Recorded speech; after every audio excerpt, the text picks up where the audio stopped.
We are now 4 episodes into season 2 of Tracker, and did they deliver the best episode that we've seen so far in this second season? Let's find out. Welcome back, guys, to Fog Entertainment. Season 2, episode 4 was called Noble Rot. But if I could compare Tracker to Brain Rot, I think that would be more appropriate, because it does feel like you're really consuming some low IQ television with this show. It's the same formula every single episode. Colter gets given a case, he turns up, he finds out some information, he then goes searching for the missing person, he comes across someone that looks a bit shady, looks a bit dodgy, could perhaps be the villain, then he finds out they are the villain, then he finds out that they have abducted or they're holding the captured person, then he takes them down, and then he rescues the person and he collects his reward, he collects his money. I mean, that is pretty much it. Every single episode of Tracker. The only difference is you've got, obviously, your reoccurring characters. You've got Reenie and Thelma and Bobby, and then you'll get the odd character that shows up like once a season, like his brother Russell. I guess Jensen Ackles has got better things to do than show up for 20 episodes of this shit every year. So you maybe get him one episode a year, and then you get fucking Justin Hartley's wife, because I guess she sucks at acting, so she needs to get some form of payment. So that this is the way he gets his wife onto the show, to make a bit more money for the Justin Hartley family, even though she didn't take his second name when they got married. I thought that was pretty strange. And every villain is just a new villain every single episode. And I say villain, there's not been a good one. There's not been a memorable one. I did see some reviews saying that the lack of villains in season 2, has let this show down, let this season down. But season 4, episode 4 redeemed that. It was like redemption for the villains, because this one was really good and there was a real good twist. And I'm like, what are you watching? That's not the case. You can't get a good villain in Tracker, because almost every single episode, they don't even get introduced until the second half of the episode, which leaves you about 20 minutes to go. I mean, a lot of these Tracker episodes are lucky if they hit the 40-minute mark. And then even then, if you had to add up all the screen time, I'm not even joking, if you add up all the screen time that the villain gets in every episode of Tracker, I would guarantee it is on average less than 5 minutes. So it doesn't matter. People are like, the first 3 episodes, the villain, they didn't get what they deserved, they got away with it, it was kind of left open and all this stuff. Oh, they didn't die, they didn't get sent to prison, they didn't get their comeuppance. And it's like, why would you give a shit? We don't even get to know these characters. For you to care about someone getting repercussions for their actions, you need to be invested in the characters, and you cannot get invested in these characters when every single episode it's just a bunch of new characters that are thrown together, and you maybe get to see them for like a couple of minutes in a 40-minute episode. The only characters that you can really care for in this show is the main character and the reoccurring characters. I mean, outside of them, it is fucking impossible. It's impossible. Oh, they were a good villain, but they weren't. I mean, how you differentiating it? You're literally getting a bunch of people that show up for like 2 minutes and then disappear, never seen again. Why would I care about that? You know, you just don't. You just fucking don't. Imagine if Gus Fring appeared in like 2 minutes of Breaking Bad before Salamanca's wheelchair just turns into a big fucking fireball explosion and blows him up, and then you see him like walking out the hospital with like one side of his face missing, and then he face plants with half a face on the floor. You wouldn't give a shit. You wouldn't be like, holy fuck, that was epic. You'd be like, who was that random guy that works in the fast food joint? Who was that Mexican worker that just fell there and now has to go back to his minimum $5 an hour job? You wouldn't care. So why would I care about all these characters that mean absolutely nothing? Just no name characters at all. So yeah, and I get it. A lot of shows have characters that maybe only turn up for one scene or they turn up for like one episode, but they're not pivotal to the story. They're not main characters. You know, they're just like throwaway characters, or they're working for a main villain. For example, if you've got, let's say, for example, I'm trying to think of a show. Well, let's go with I mean, let's go with Gus Fring, okay? Even his like subordinates, they actually, you had obviously Mike, and then you had Louise. I think his name was Louise. Forget his name. The guy gets his throat slit, and then you had the black guy. I can't really remember his name, but the point is, these were characters that were built up and actually got a lot of screen time that you could get invested in. But when someone's only appearing for like 2 minutes an episode, you don't give a shit. Win, lose, or draw, live or die. You don't care what happens to these characters because there's just not enough time to build them up. And yeah, I know that's a rant. I know I'm not really reviewing episode 4 here, but it is what it is. We need to move on. What we need is we need to know more about what happened to Colter's father, and that needs to take over most of the episodes. That needs to be you can have these little subplots where Colter's looking around for missing people, but we need more. We need a main plot. We need a main villain. We need main bad people that are going to be appearing every episode that actually get their character developed and actually built up. But anyway, so episode 4, we've got some sort of resort, which is, and I think it's in Napa. It's like a high-end retreat for a bunch of CEOs. Reenie goes there she either goes there as a +1 or she takes a plus. I think she takes a +1.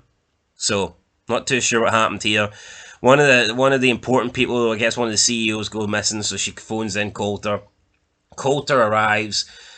Colter doesn't really seem impressed with her +1, but then she says, "Well, last episode you were teaming up with Billy, and you didn't tell me about that." So yeah, you have the feeling that these two are maybe a little bit jealous with them hanging out with the other sex, but I mean, whatever. I guess Colter was hanging out with Billy last episode, so Reenie can hang out with this no-name guy who we'll never see again, by the way. So what's the fucking point of caring or getting infested? Anyway, the person that's went missing goes by the name, I think was it Sarah? It might have been Sarah, but I don't really care. Either way, she's went missing on this property. So Colter goes around. He speaks to like the man that owns it.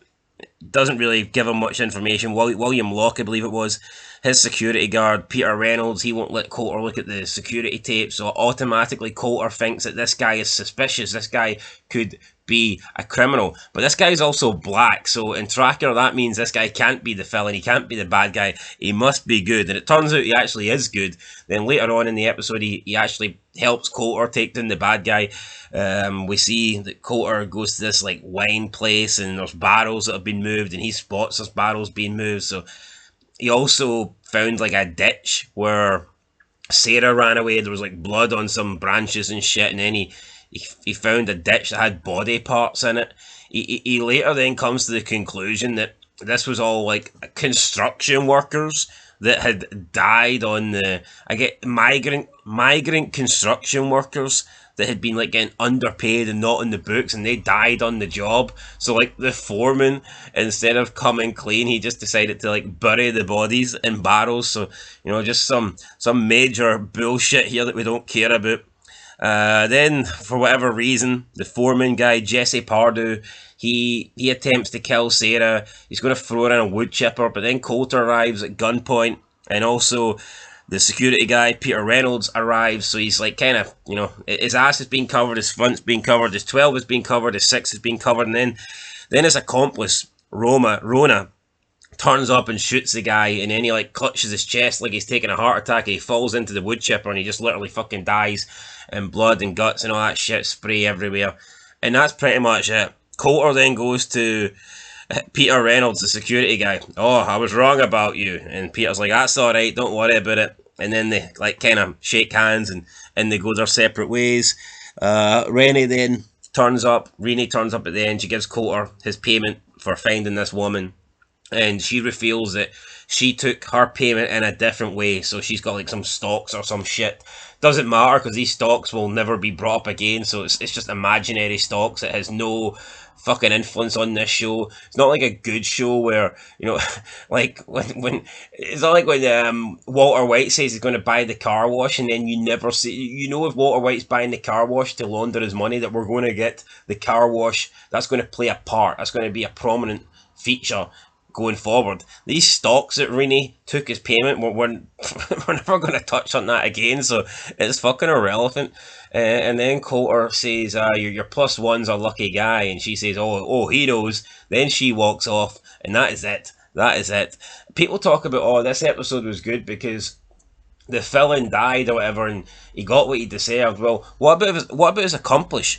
His accomplice that ended up shooting him, what did she get? With no closure. She just shoots the guy, and then that's it. Nothing happens with her. So does she just walk away free? Even though she ended up shooting the bad guy, she was still a witness. She was still going with him, and she was a culprit here, So where was the closure for her character? We didn't get any. We don't know what happened to her. Did she get arrested or jailed, or did they just say, "Oh, you're a woman, so you can live and you can not get punished"? I mean, fuck knows. Who cares at the end of the day? This was what's it called again? Something rot. I think the episode was called what was it called? Episode 4. It was called Noble Rot. Honestly, man, it was so fucking shit. This show isn't good. It's really not. I mean, I like Reenie, but this episode was boring as fuck, man. Just some random CEO resort looking for some very, very, very, very uninteresting. I will say that. So I'm going to give this one. I might. I'll get a 3 out of 10, and I feel like I'm being generous. I feel like I am being generous. Anyway, guys, that's it. 3 out of 10 for Tracker. I'm looking on IMDb. There's a lot of 1s. There's a lot of 2s in terms of ratings here. So I don't know. Maybe I'm being very generous. Maybe I'm being too kind.